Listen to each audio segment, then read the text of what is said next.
History facts کے معزز دوستو السلام علیکم ناظرین اکرامی، حضرت داؤد علیہ السلام کا سلسلہ نسب حضرت یعقوب علیہ السلام سے جا ملتا ہے۔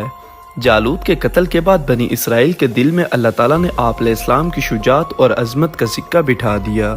اللہ رب العزت نے آپ علیہ السلام کو مستقل شریعت دی تھی۔ اللہ تعالیٰ نے آپ علیہ السلام پر اپنی آسمانی کتاب زبور نازل فرمائی تھی۔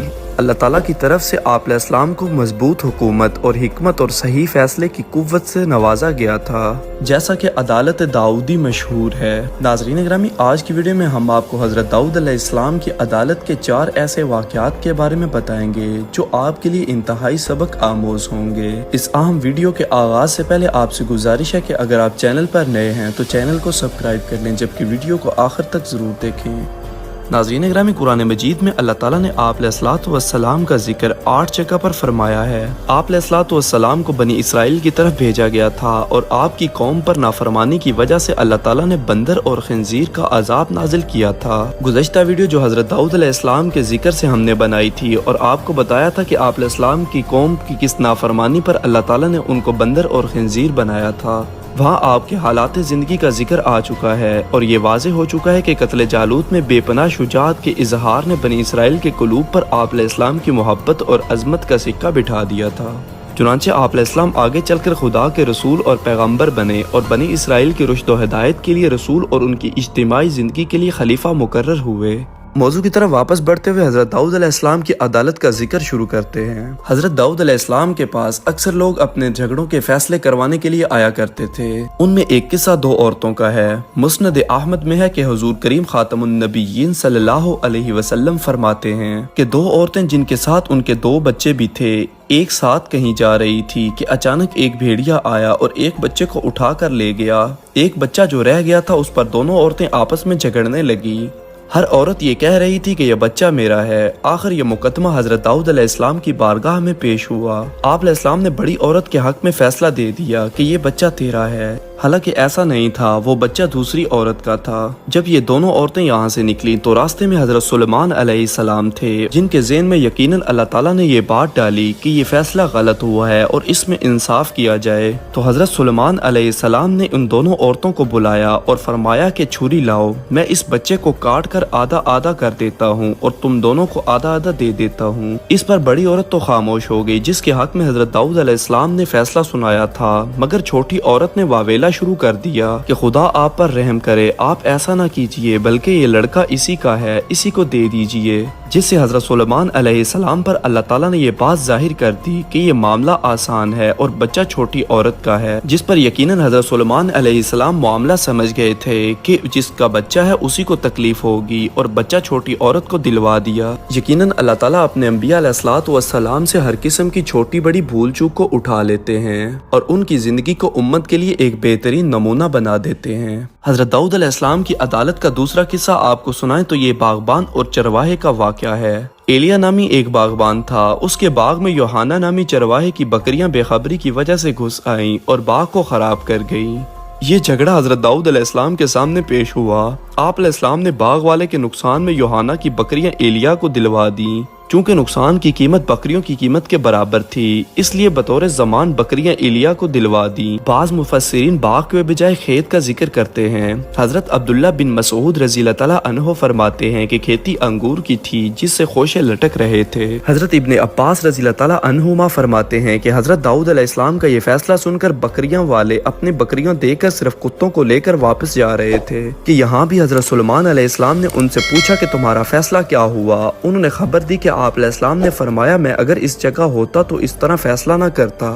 جب اس کی اطلاع حضرت داؤد علیہ السلام کو ملی تو انہوں نے حضرت سلیمان علیہ السلام کو بلا کر پوچھا اگر یہ معاملہ تمہارے سپرد کیا جائے تو تم اس میں کیا فیصلہ کرو گے؟ حضرت سلیمان علیہ السلام کیونکہ چھوٹے تھے، انہوں نے عرض کیا کہ باغبان کو بکریاں دے دوں گا، وہ ان بکریوں کے دودھ سے فائدہ اٹھائے اور ان سے بچے حاصل کرے، اور یوحنا کو حکم دوں گا کہ وہ باغ کی آبیاری کرے۔ جب باغ اپنی اصلی حالت پر آ جائے تو وہ باغ یا کھیت اصل مالک کو لوٹا کر اپنی بکریاں اس سے حاصل کر لے۔ حضرت داؤد علیہ السلام نے حضرت سلیمان سلیمان علیہ السلام کا فیصلہ نافذ کر دیا۔ حضرت داؤد علیہ السلام نے ایک شرعی فیصلہ کیا تھا، جبکہ حضرت سلیمان علیہ السلام نے ایک صلح کا طریقہ اختیار کیا تھا۔ جیسا کہ اللہ تعالیٰ کا ارشاد ہے، پھر ہم نے فیصلے کی آسان شکل سلیمان کو سمجھا دی اور دونوں ہی کو فیصلے کی صلاحیت اور علم عطا کیا تھا۔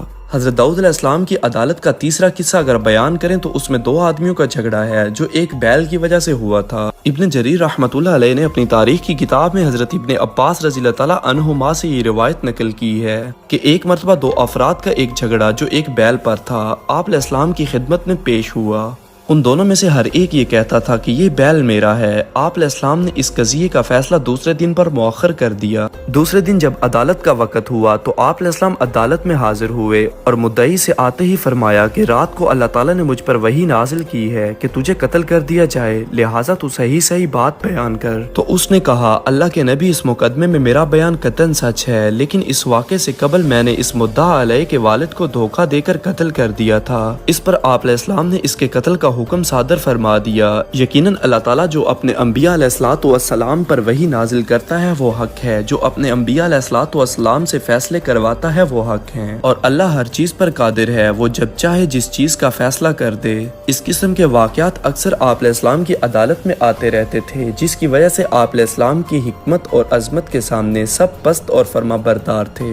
قرآن مجید کی آیت ذیل میں اس عظمت اور مملکت اور تدبیر اور حکمت اور نبوت کا اظہار کیا گیا، جس کا ترجمہ ہے، اور ہم نے اس کی حکومت کو مضبوط کیا اور اس کو حکمت یعنی نبوت عطا کی اور صحیح فیصلے کی قوت بخشی۔ اللہ تعالیٰ نے قرآن مجید میں آپ علیہ السلام سے متعلق ایک واقعے کو یوں بیان کیا ہے، جس کا ترجمہ ہے، اور کیا آپ کو خبر پہنچی ہے مقدمے والوں کی، جبکہ وہ دیوار پھاند کر عبادت خانے میں داخل ہو گئے۔ جب وہ داؤد علیہ السلام کے پاس پہنچے تو وہ ان سے گھبرا گیا۔ انہوں نے کہا کہ آپ ڈرے نہیں، ہم ایک معاملے کے دو فریق ہیں، ایک نے دوسرے پر زیادتی کی ہے تو آپ ہمارے درمیان حق کے ساتھ فیصلہ کیجئے، بے انصافی نہ کیجئے اور ہم کو راہ راست بتائیے۔ در حقیقت یہ میرا بھائی ہے، اس کے پاس 99 دمبیاں ہیں اور میرے پاس ایک دمبی ہے، تو وہ کہتا ہے کہ وہ میرے حوالے کر دے، اور اس نے بات چیت پر مجھ کو دبا لیا ہے۔ داؤد علیہ السلام نے کہا، اس نے تمہاری دمبی کو اپنی دمبیوں میں ملانے کا مطالبہ کر کے واقعی تم پر ظلم کیا ہے، اور اکثر شرکاء ایک دوسرے پر زیادتی کیا کرتے ہیں، مگر وہ جو ایمان رکھتے ہیں اور نیک عمل کرتے ہیں، اور ایسے لوگ بہت کم ہیں۔ اور داؤد علیہ السلام کو خیال آیا کہ ہم نے اس کا امتحان لیا ہے، تو اس نے اپنے رب سے معافی مانگی اور سجدے میں گر گئے اور رجوع ہوئے، پھر ہم نے اس کے لیے وہ معاف کر دیا، اور بے شک ہمارے یہاں اس کے لیے تقرب ہے اور اچھا انجام ہے۔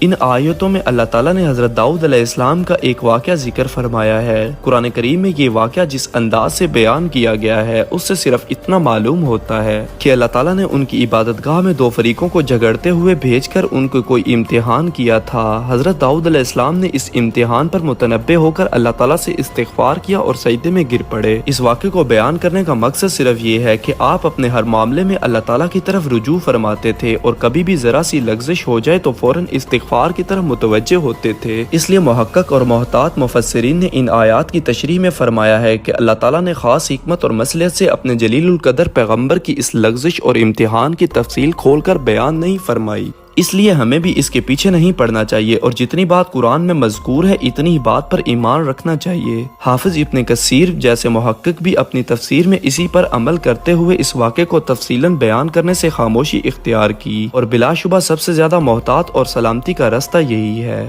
حکیم الامت حضرت تھانوی رحمۃ اللہ علیہ نے اس لغزش کی تشریح اس طرح بیان فرمائی ہے کہ مقدمے کے دو فریق دیوار پھاند کر داخل ہوئے اور طرز مخاطبت میں انتہائی گستاخانہ اختیار کیا کہ شروع ہی سے اللہ تعالیٰ کے پیغمبر حضرت داؤد علیہ السلام کو انصاف کرنے اور ظلم نہ کرنے کی نصیحتیں شروع کر دیں۔ اس انداز کی گستاخی کی بنا پر کوئی عام آدمی ہوتا تو انہیں جواب دینے کے بجائے الٹا سزا دیتا۔ اللہ تعالیٰ نے حضرت داؤد علیہ السلام کا یہ امتحان فرمایا کہ وہ غصے میں آ کر انہیں سزا دیتے ہیں یا پیغمبر عفو و تحمل سے کام لے کر ان کی بات سنتے ہیں۔ آپ علیہ السلام اس امتحان میں پورے اترے، صرف اتنی سی لغزش ہو گئی کہ فیصلہ سناتے وقت ظالم کو خطاب کرنے کے بجائے مظلوم کو مخاطب فرمایا، جس سے ایک گونا جانبداری اور مترشح ہوتی ہے، لیکن اس پر وہ فوراً متنبہ ہوئے اور سجدے میں گر گئے اور اللہ تعالیٰ نے انہیں معاف فرما دیا۔ بعض مفسرین نے فرمایا ہے کہ حضرت داؤد علیہ السلام اپنا نظم اوقات ایسا بنایا ہوا تھا کہ 24 گھنٹے میں ہر وقت گھر میں کوئی ایک ایسا فرد نہ ہوتا کہ وہ عبادت اور